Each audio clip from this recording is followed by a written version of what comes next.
প্রিয় দেশবাসী, আমার ভাইরা, আজকে বলবো শেখ হাসিনার সঙ্গে আজহারি সাহেবের কত মিল।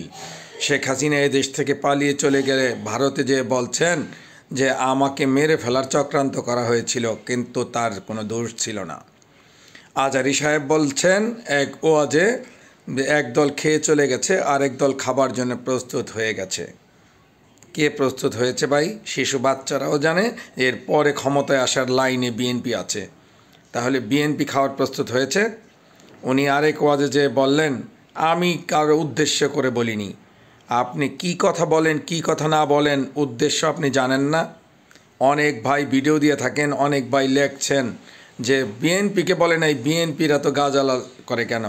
ভাই, ভাসুরের নাম সবাই জানে, সম্মানের জন্য নেয় না।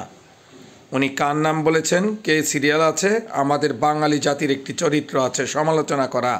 আওয়ামী লীগ চলে গেছে, সমালোচনা করার কেউ নাই, কাউকে পাচ্ছেন না, তাই বিএনপিকে সমালোচনা করেন। বিএনপির ভালো দিক তো কেউ বলেন না।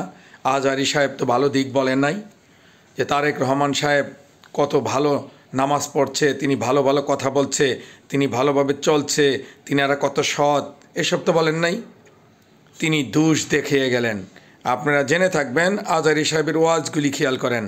তিনি হজরত মোহাম্মদ সাল্লাল্লাহু আলাইহি ওয়াসাল্লামকে নিয়ে, তার মেয়েদেরকে নিয়ে, তার স্ত্রীদেরকে নিয়ে কীভাবে কটূক্তি করে কথা বলেন। এটা কোনো ইসলামিক কলারের কথা? আপনারা দেলোয়ার হোসেন সায়েদী সাহেবের ওয়াজ শুনেন, হিন্দুরা ঝাঁকে ঝাঁকে মুসলমান হয়ে গেছে। তার কণ্ঠ শুনলে, তার কোরআনের বাণী শুনলে চোখে পানি চলে আসে। আর আজকাল বক্তারা কি বলে? হজরত মোহাম্মদ সাল্লাল্লাহু আলাইহি ওয়াসাল্লাম কাউবয় ছিলেন। তিনি কাউবয় ছিলেন? তিনি গরুর রাখাল ছিলেন? তিনি 2 লাইন ইংলিশ শিখে কাউবয় ছিলেন।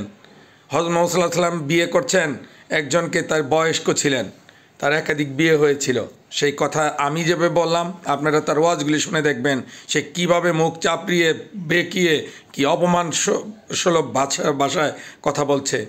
আপনারা শুনে দেখবেন, হযরত আলী রাদিয়াল্লাহু আনহুর সঙ্গে মা ফাতেমার হয়তো রাগারাগি হয়েছিল, সেখানে হযরত মুহাম্মদ সাল্লাল্লাহু আলাইহি ওয়াসাল্লাম তাকে ডাকতে গিয়েছিল, হযরত আলীকে। সেখানে সে কি একটা ভাষা প্রয়োগ করেছে। এগুলি কোনো ইসলামিক কলারের কথা না। এইগুলি কোনো হযরত মুহাম্মদ সাল্লাল্লাহু আলাইহি ওয়াসাল্লামকে নিয়ে এবং নবীদের কাহিনী নিয়ে আপনি কথা বলবেন মার্জিত ভাষায়। কারণ আমরা যারা মুসলমান আছি তারাও যেন শুনে ভালো লাগে, যারা অন্য ধর্মের আছে তারাও যেন এগুলি নিয়ে কটূক্তি না করতে পারে। একজন শিক্ষিত হলে, একজন মানুষ নামী হলে এমন নাম কথা বলবেন না যে কথা বিতর্কিত হয়। আপনারা যারা আছেন শুনে দেখবেন। আর আপনি যে ইসলামিক কলার, আপনিও কথা বলবেন। বিএনপিকে নিয়ে কথা বলেন নাই, কাউকে নিয়ে কথা বলেন না, আপনি তো ক্লিয়ার করতে পারতেন, করেন নাই। এগুলি অহংকার, অহংকার, অহংকার ভালো না। অহংকার দ্রুত পতন হয়ে যায়। তাই সব ভাইদেরকে বলবো, সমালোচনার নামে সমালোচনা করবেন না। আপনারা জেনে থাকবেন, শেখ হাসিনা বলেছিল 5 লক্ষ লোক মারা যাবে এই দেশে আওয়ামী লীগ ক্ষমতা থেকে গেলে। বিএনপির উপরে যে অত্যাচার করা হয়েছে, 5 জন লোক মরে নাই। এইটা ট্যাকেল দেওয়া বিএনপির একজন বিশাল একটা কৃতিত্বের কাজ। সেগুলো না বলে কে একটু চাঁদাবাজি করছে, কে কী করে চাঁদাবাজি কে না করে, কে না করে। এক দলের এক নেতা, সে চাঁদাবাজি দিয়ে চলছে না। ছাত্ররা কার টাকায় চলছে এখন? ছাত্র সমন্বয়করা কোত্থেকে টাকা? রাষ্ট্রের টাকা না চাঁদাবাজির টাকা?